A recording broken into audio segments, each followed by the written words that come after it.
Awalnya gua kira minggu ini nggak banyak informasi yang menarik, tapi ternyata gua sangat salah. Karena banyak banget informasi yang menarik banget buat kita bahas di Saturn News kali ini. Serius menarik banget, dan kalau kalian pecinta fotografi dan videografi, jangan sampai ketinggalan informasi yang bakal gua hadirkan di sini. Episode Saturn News kali ini disupport oleh toko kamera online kamera.co.id. Informasi pertama, ini ada sebuah informasi yang ketinggalan karena harusnya munculnya di Saturn News minggu lalu. Tapi nggak apa-apa, daripada nggak dapet infonya sekalian, kan? Jadi, belum lama ini Sony meluncurkan 3 lini lensa terbaru untuk sistem APS-C. Ada 1 lensa zoom dan 2 lensa prime. Dimana ini terdiri dari 10-20 mm f4, 15 mm f1.4, dan 11 mm f1.8. Ini menarik banget sih, karena semuanya adalah lensa wide. Pasti cocok banget buat yang doyan traveling. Entah buat bikin video vlog atau buat motret-motret pemandangan. Gue sih merasa lensa ini bakal seru banget, apalagi abis lihat beberapa hasil foto tes yang ada di artikelnya Petapixel. Yang menarik nih, yang versi 15 mm-nya itu punya barrel distortion, yang tapinya malah bisa menciptakan gambar yang menarik banget. Karena kalian bisa lihat aja di pengetesannya Petapixel, kalau buat shoot yang cukup close up, lensa ini bisa menciptakan distorsi kayak ketarik secara sirkular ala-ala swirly bokeh gitu. Cakep banget. Semoga aja Sony Indonesia mau minjemin kita lagi pas lensa-lensa ini masuk ke Indonesia. Soalnya belakangan ini lagi agak jarang ya kita dipinjemin racun lagi oleh Sony. Jadi buat yang kenal dengan orang Sony Indonesia, tolong diingatkan. Nah, dari peluncuran lensa-lensa APS-C ini sebenarnya gue jadi kepikiran kalau mungkin Sony mau seriusin juga lini APS-C-nya dan mungkin mau menghadirkan bodi kamera APS-C-nya yang cukup profesional, yang mungkin bisa jadi lawannya Fujifilm X-H2S. Akhirnya gue main ke websitenya Sony Alpha Rumors karena gue udah lama nggak main kesana ya, dan ternyata memang sudah ada rumor tentang kehadiran kamera APS-C baru dari Sony yang merupakan jajaran ZV, bukan jajaran Alpha. Jadi kayaknya lanjutan dari ZV S10 mungkin. Cuman kalau emang bener, setahu gue jajaran ZV ini lebih ke vlogger dan content creator, bukan buat professional production kamera kayak jajaran Alpha. Dan memang si Sony Alpha Rumor juga menekankan lagi di artikel lanjutannya kalau kamera yang bakal hadir ini bukan kamera high-end, tapi lebih ke entry mid-level APS-C buat para vlogger.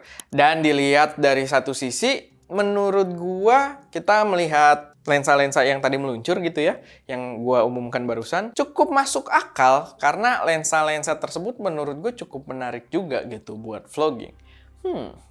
Apakah rumor ini akurat? Semua informasi sih terasa cukup align. Belakangan juga rumor cukup kredibel di beberapa kamera ya, kayak R10, R7, X-H2S juga itu rumornya sangat-sangat akurat. Tapi ya, Sony Alpha Rumor ini terkenal akan akurasi rate yang cukup rendah dibandingkan website rumor lainnya, bahkan sampai dihina-hina sama Jared Polin ya. Jadi kita hanya bisa menunggu dan berharap aja. Selanjutnya ini ada kamera limited edition dari Leica yang berbalutkan emas.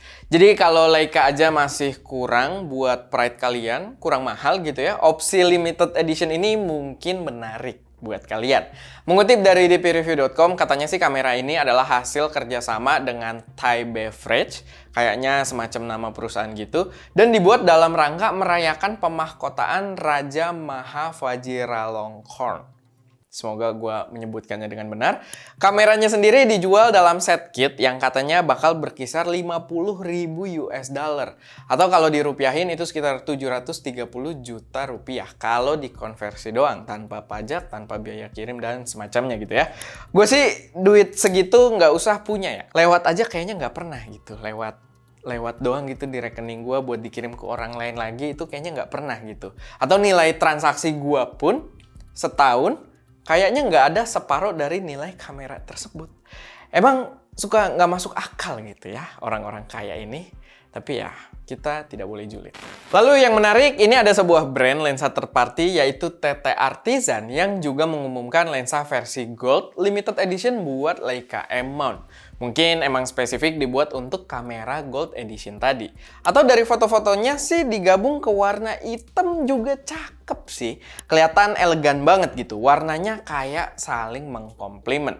Cuman buat harga kayaknya belum ada informasi sih. Tapi harusnya lebih mahal dari versi biasanya. Kita sih belum tahu. Tapi kalaupun emasnya cuma warna aja, bukan berlapis emas beneran, tapi paling nggak dia limited edition yang harusnya sih harganya lebih mahal dari harga versi biasanya. Lanjut lagi, ini ada Atomos yang meluncurkan device monitor untuk melakukan live stream secara langsung dimanapun dengan menggunakan koneksi internet. Konsepnya sih kayaknya mirip sama YOLO Box yang pernah kita review juga. Kalau kalian belum cek, silahkan tonton setelah nonton video ini ya. Gue kasih cardnya juga, mungkin ada di sebelah sana. Cuman yang ini ya dari brand Atomos, seharusnya harganya bakal lebih tinggi dan mungkin integrasi sistemnya bisa lebih matang. Terakhir, ini ada rumor seputar kamera APS-C lagi, tapi kali ini dari Canon yang katanya bakal menghadirkan sebuah kamera APS-C terbaru bernama R100 di tahun depan, tapi ya masih cukup lama gitu. Jadi rumornya masih sangat jauh jaraknya. Tapi ya dari rumor yang beredar sih katanya ini kayak pengganti jajaran M50 untuk ke versi RF sistemnya. Jadi yang benar-benar cukup entry level gitu dibandingkan yang kemarin udah keluar. Tapi Canon rumor sendiri cuma memberi rating si R1 yang berarti atau CR1 ya. CR1 yang berarti informasi yang menarik aja tapi belum berasal dari source yang jelas. So jangan terlalu dianggap valid dulu. Walaupun kalau bener ya menarik karena mungkin bisa jadi sinyal kalau Canon akan mengistirahatkan IFM system dan membuat semuanya seragam di RF system. Walaupun balik lagi, rumor ini terdengar masuk akal, tapi sumbernya tidak jelas. Masih ada kemungkinan ini cuma kabar palsu aja. Dan ya, paling segitu aja buat informasi di Shutter News kali ini. Semoga bermanfaat buat teman-teman semua. Kalau ada koreksi, saran, atau informasi tambahan, atau kalian punya tanggapan juga seputar informasi-informasi yang gue berikan tadi, silahkan taruh aja semuanya di kolom komentar. Dan itu aja, gue Erwin, di belakang kamera ada Ska, dan jangan lupa berkarya.